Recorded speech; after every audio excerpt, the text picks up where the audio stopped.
J'imagine que tu la connais, cette sensation hyper désagréable de mettre beaucoup d'efforts dans un domaine particulier, d'avancer avec une certaine constance et de rencontrer assez subitement une résistance. Et t'as beau mettre toujours autant d'efforts, la réalité elle est simple, tu ne progresses plus. En général, ce qui se passe, c'est que tu viens d'arriver sur ce qu'on appelle un plateau et c'est de ce sujet-là qu'on va parler aujourd'hui.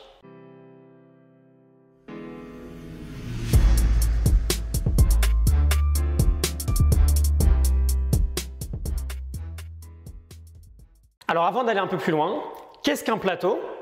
Si on regarde la courbe de la maîtrise, elle est assez particulière, elle ressemble un petit peu à ça. Le plateau, tu l'as deviné, c'est ces phases de stagnation, la phase où tu vas potentiellement rester au même niveau pendant super longtemps.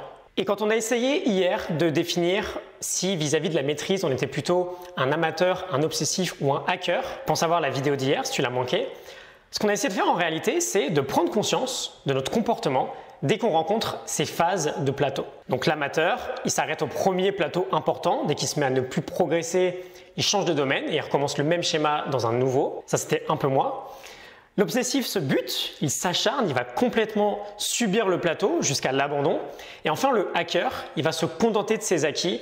Il ne va pas chercher à parcourir le plateau pour viser des progrès dans le futur. Ça aussi, c'était un petit peu moi. Du coup, j'ai un scoop, je suis vraiment désolé, ces plateaux sont inévitables. Et pire encore, tu l'as vu sur le schéma, ils représentent la majeure partie du chemin vers la maîtrise. Donc autant te dire très simplement qu'il va falloir apprendre à savoir les apprécier si tu veux un jour te rapprocher de la maîtrise dans ton domaine. D'ailleurs, ça me fait penser à cette citation de Confucius, le bonheur ne se trouve pas au sommet de la montagne, mais dans la façon de la gravir. C'est exactement la même chose pour la maîtrise. Donc mon but aujourd'hui, c'était simplement de te faire prendre conscience de l'existence de ce foutu plateau, te faire prendre conscience que c'est normal de stagner. Évidemment, cette courbe, c'est jamais la même, elle varie selon les gens, selon les domaines, mais tu retrouveras toujours à peu près le même schéma. Il faut apprendre à aimer ces plateaux et continuer à s'entraîner, même quand on se décourage, tout simplement parce qu'on ne progresse plus. Et donc l'auteur du livre Mastery nous dit que le maître de n'importe quel domaine est avant tout le maître de l'entraînement. Et je vais finir là-dessus.